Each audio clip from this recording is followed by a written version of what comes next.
Yuki stood before everyone, her body trembling from how nervous she was. She turned to glance at Shinobu, who held her usual smile. "It's okay, Yuki. You can do it. We have your back. Don't worry." Giyu calmly spoke, gesturing to his sword. Yuki nodded, looking back to everyone standing before her. She knew she would get protected by Giyu and Shinobu, but she still had a sinking feeling something would go wrong. Taking one more deep breath, she put on a serious expression, looking to everyone before her.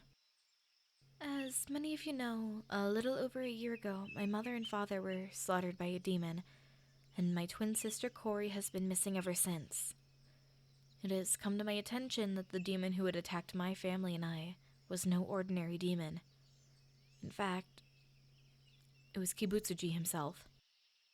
Everyone had gasped at her statement, but finally speaking up after being silent for most of the meeting, Muichiro asked, "What exactly made you come to that conclusion?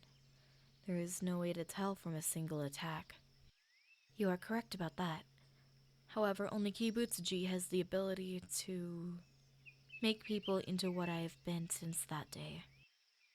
Sanemi looked at her with a suspicious gaze. "What are you implying, Yuki? Are you saying you're a demon?" "Sanemi, don't say such a thing!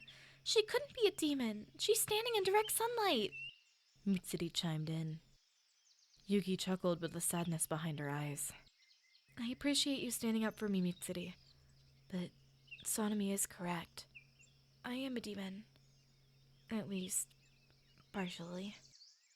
"What do you mean, partially? Are you a demon or not?" Sanemi shouted, grabbing the hilt of his sword. Yuki saw him change his stance, taking a step back to distance herself. She had felt her chest tighten in fear, but she stood her ground, not letting her fear come through in her voice. "There is no need to be so hostile, Sanemi. I may have demon blood in my veins, but I do not have the demonic urge to consume human flesh." "Even if you aren't letting that urge control you, you're still a demon. Demons deserve to burn to ash, including you!" Sanemi quickly drew his blade and charged towards Yuki. She didn't have much time to react, but instead of drawing her swords, she protected herself with her arms, turning away from Sanemi. She froze when she heard the sound of two swords colliding with each other.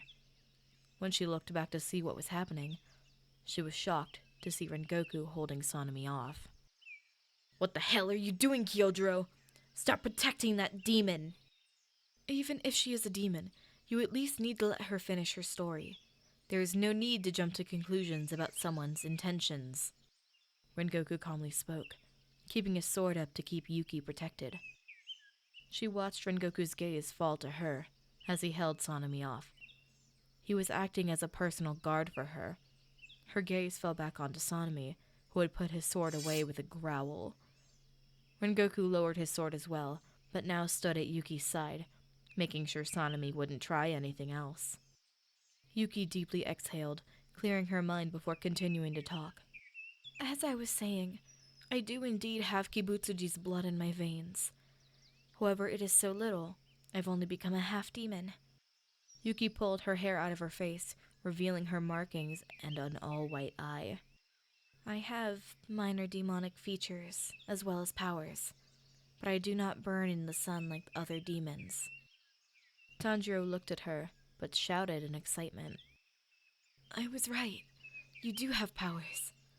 I knew I wasn't seeing things, but why hide that secret from your comrades?" "Because, as Sanemi so kindly demonstrated, I feared for my life and safety. I will admit that I never intended to reveal my powers to anyone, but with everyone witnessing what just happened with me, I knew I couldn't hide it anymore." "What exactly happened, Yuki? It looked like you got a bad headache all of a sudden." Tengen chimed in, his arms crossed across his chest. "From what I can recall, Kibutsuji was attempting to communicate and control me. I could hear his voice echoing through my head. The more he talked, the worse the pain got. His voice was so loud and commanding. I I wish I'd never heard it at all. Yuki's body had begun to tremble, remembering his voice once more. She felt a hand get rested on her shoulder. She turned around to see Shinobu, her face filled with worry. Do you want Giyu and I to continue explaining so you can recompose yourself, Yuki? You're trembling. If you don't mind, I don't want to keep thinking about that excruciating experience.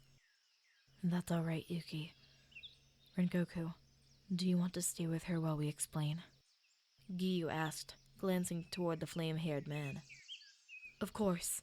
She is a dear friend and comrade, and I don't like seeing her like this.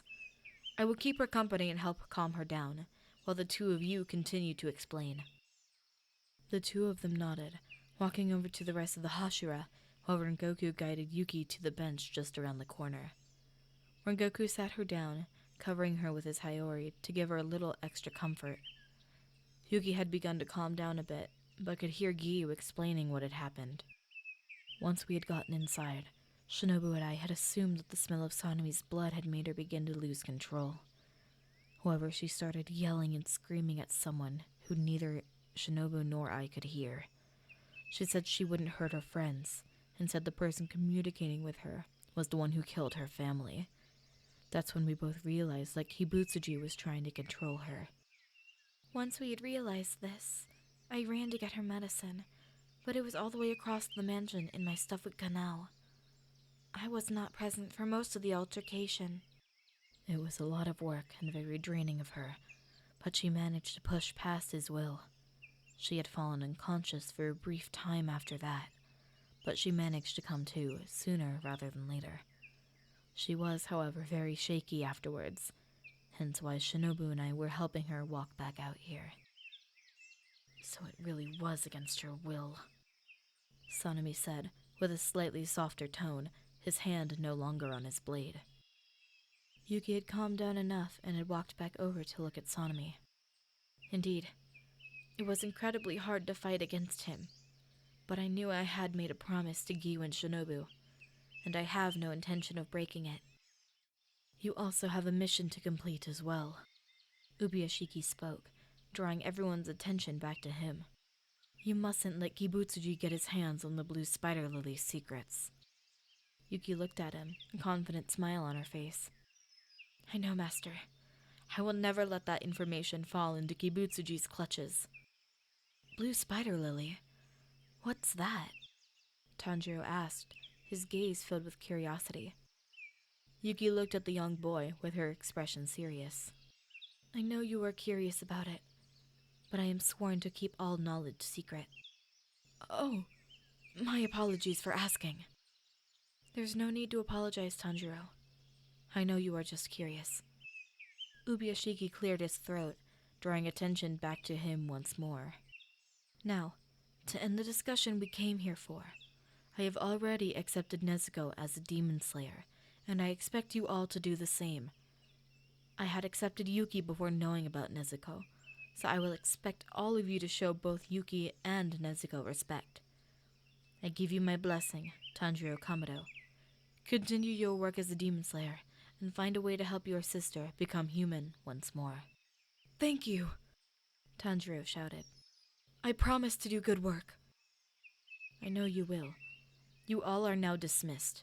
Hashira, you all will be receiving new missions within the next few weeks. Everyone nodded, thanking the master before leaving the courtyard.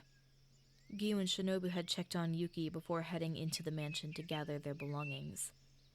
Yuki was about to do the same, but she got stopped by Rengoku. Yuki, I was wondering if you would like to go for a walk with me? I think we should get away from the craziness for a while, if you don't mind joining me. Yeah, I think that would be nice. Thanks, Rengoku. The two began to walk around the mansion, but Rengoku knew what he really wanted to say.